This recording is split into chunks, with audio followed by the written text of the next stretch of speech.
5 years before Yan vanished from history. One man walked into the Qin palace, carrying a hidden dagger, a poisoned blade concealed inside a map, and planned to kill the man who would become China's first emperor. His name was Jing Ke. He was no general, he had no army, no kingdom behind him, just a dagger and a desperate plan. For one moment, standing inches from Ying Zheng, he came closer than anyone else to stopping the rise of Qin. He failed, but the story of that moment would live for more than 2,000 years. The fall of Zhao sent a tremor through the remaining kingdoms. For years, Zhao had been one of the few states that could hold the line against Qin. But when Zhao finally collapsed, every kingdom understood the same terrifying truth. Qin was no longer simply fighting wars. Qin was dismantling the old world. To the northeast stood Yan, a smaller kingdom, weaker than Zhao, less prepared for war, and now facing the same fate that had destroyed Zhao. The king of Yan was afraid. His ministers were afraid. Everyone knew that was coming. But one man refused to accept the inevitable: Crown Prince Dan. Prince Dan understood Qin better than most. Years earlier, he and Ying Zheng had both been hostage in Handan, two young princes trapped in a foreign city, bound by their shared isolation. Ying Zheng returned to Qin and became its king. Prince Dan went back to Yan and watched his kingdom edge closer to destruction. One man was building an empire. The other was running out of time. Dan knew that Ying Zheng could not be stopped, not by diplomacy, not by alliances, not by armies. He had seen the king's ambition up close.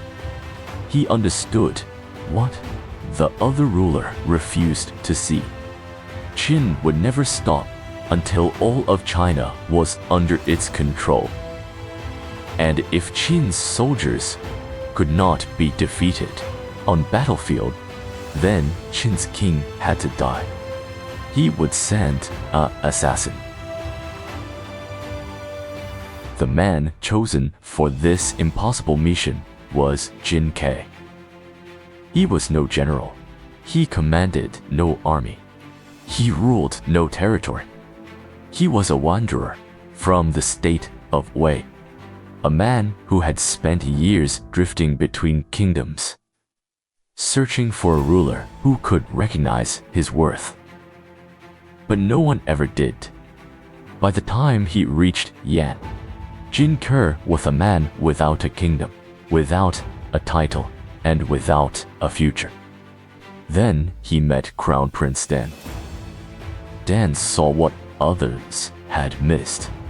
Not a great warrior, not a legendary hero, but a man with patience, quiet courage, and potential that others had failed to recognize.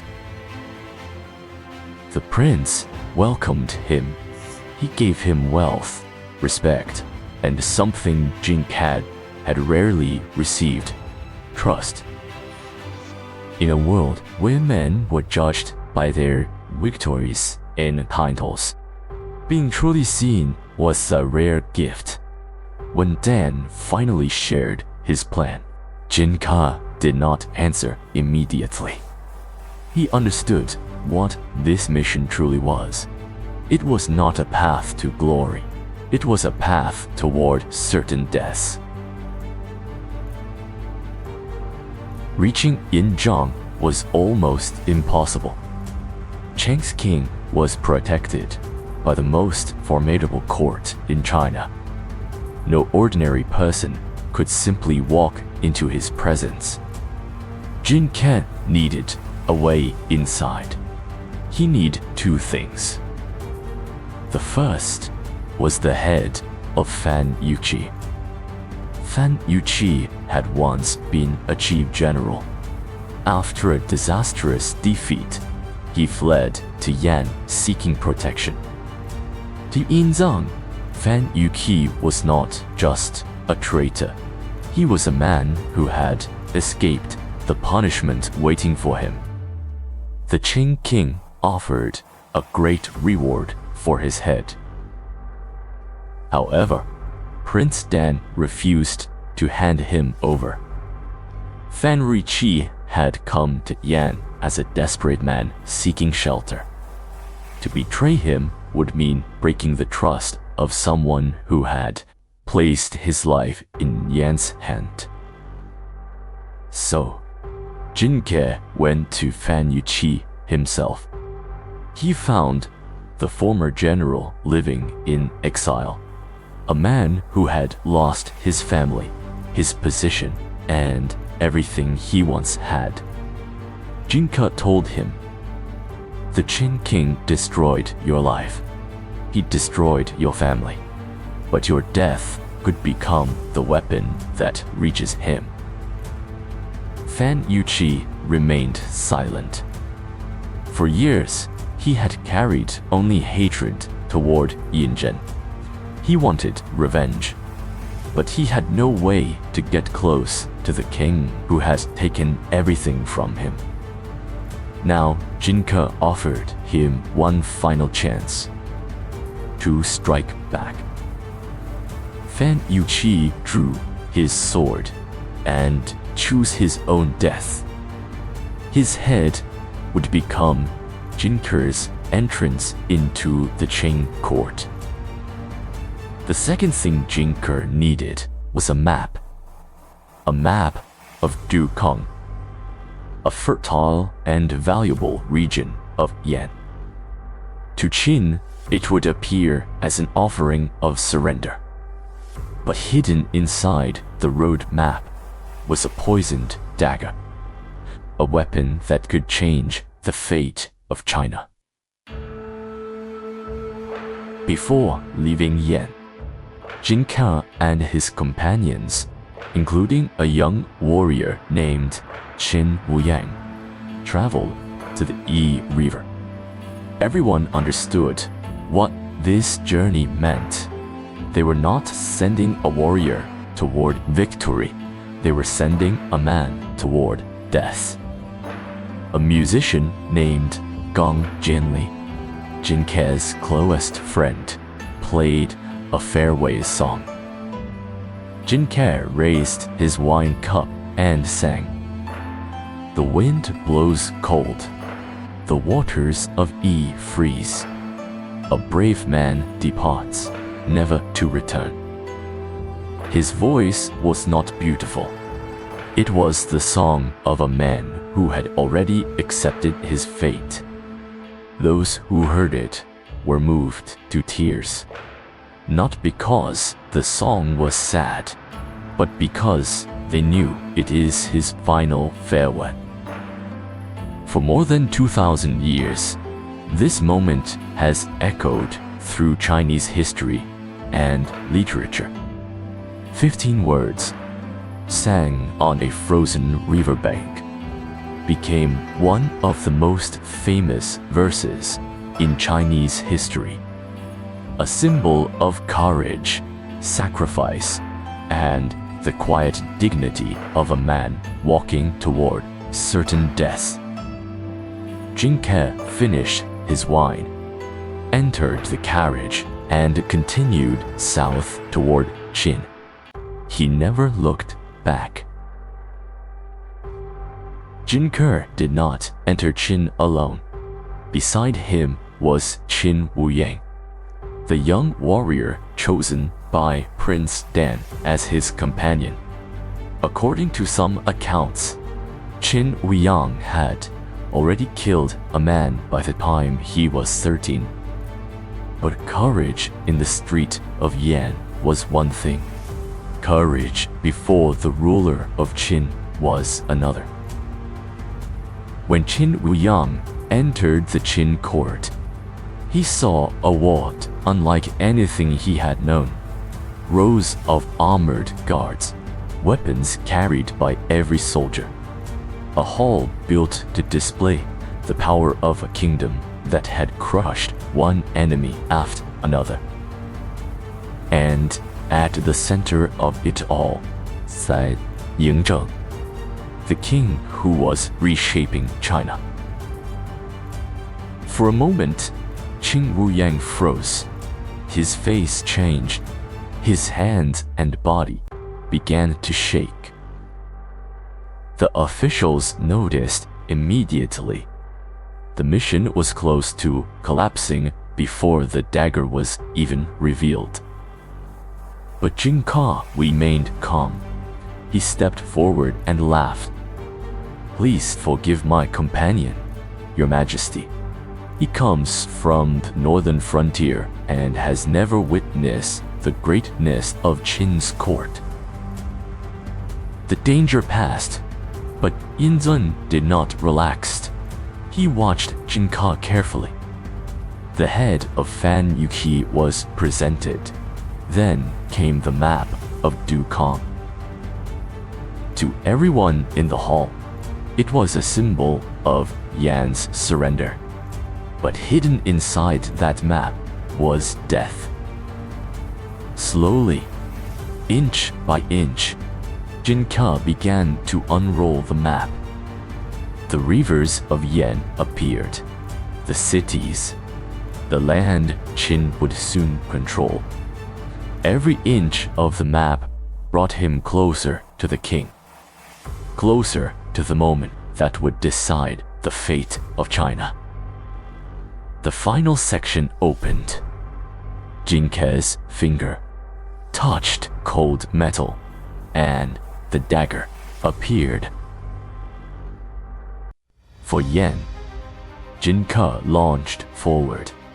His left hand grabbed Ying Zheng's sleeve. His right hand drove the poisoned dagger toward the king. For one moment, the man who had conquered Han and Zhao was no longer a king commanding armies, just a man fighting for his life. Ying Zheng reacted instantly. He pulled backward. The dagger missed his body by inches. He reached for his sword, but the blade was too long. In the chaos, he could not draw it. And then something unimaginable happened. The future first emperor of China began to run. Around the bronze pillar, they moved. The king of Qin, the assassin from Yan, the fate of China hanging between them. The officials shouted for Ying Zheng to draw his sword differently, but none dared approach. No guards in the Qin court were allowed to carry a weapon near the throne. For a moment, Jing Ke was closer to victory than anyone before or after him. Then, a royal physician named Sha Wuyu acted. He had nothing, only his medicine bag. He threw it with all his strength. The bag struck Jing Ke. The assassin stumbled. That single moment was enough. Ying Zheng stepped back. He pulled the sword free, and the balance of power changed. But Jing Ke was not finished. With his final chance disappearing, he hurled the dagger toward Ying Zheng. The weapon struck a bronze pillar and shattered. The assassination had failed. Ying Zheng struck him down. His sword cut through Jing Ke's leg, bleeding from a dozen wounds. But even then, he did not beg, he did not plead. He leaned against a bronze pillar, laughed, and mocked the man who had just escaped his blade.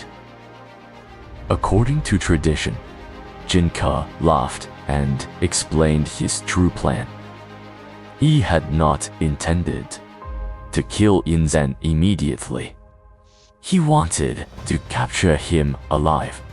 With the King of Qin as a hostage, he hoped to force Qin to return the lands it had taken from Yan. He was not trying to create chaos. He was trying to stop the destruction of his homeland. Then the guards rushed in. Jing Ke died on the marble floor of the Qin court. His story survived that a man who made one final attempt to stop Qin's rise. His dagger failed to change history, but it revealed the desperation of a world that was about to disappear. The failure of Assassination did not end the conflict. Yan had crossed a line that could not be forgiven. Still, the destruction of Yan did not happen immediately. Ying Zheng was methodical. He had an order to follow. While Qin turned its attention elsewhere, Yan was left to wait, knowing that its reckoning would eventually come. At 226 BC, Yan's fate was sealed. Prince Stan's plot only strengthened Qing's resolve. The Qing army moved against Yan. The capital fell. King Shi of Yan and Crown Prince Dan fled east toward Liaodong Peninsula, hoping to escape, but Qing's armies continued their pursuit. In a desperate attempt to save himself, King Shi made a terrible calculation. Perhaps, if he gave the Qin king what he wanted most, the army would stop. He ordered the execution of his own son. Crown Prince Dan's head was sent to Ying Zheng as a peace offering. It did not work. Ying Zheng did not stop. By then, the fate of Yan had already been decided. Even after the capital fell, Yan survived for several more years as a remnant state, clinging to the eastern frontier. But its end was certain. In 222 BC, the last Yan resistance was crushed. King Shi was captured. Yan, the kingdom that had tried to stop Qin with a dagger, was finally erased from the map. The dagger missed, but Jing Ke's story survived, a symbol of a resistance in an age that was about to disappear. Qin's conquest was far from complete. The remaining kingdoms still stood against Qing's rise. The next battles would bring new challenges. One kingdom would fall beneath Qin's armies. Another would force Qin to fight one of the greatest wars of the entire conquest. The war for China was entering its final stage.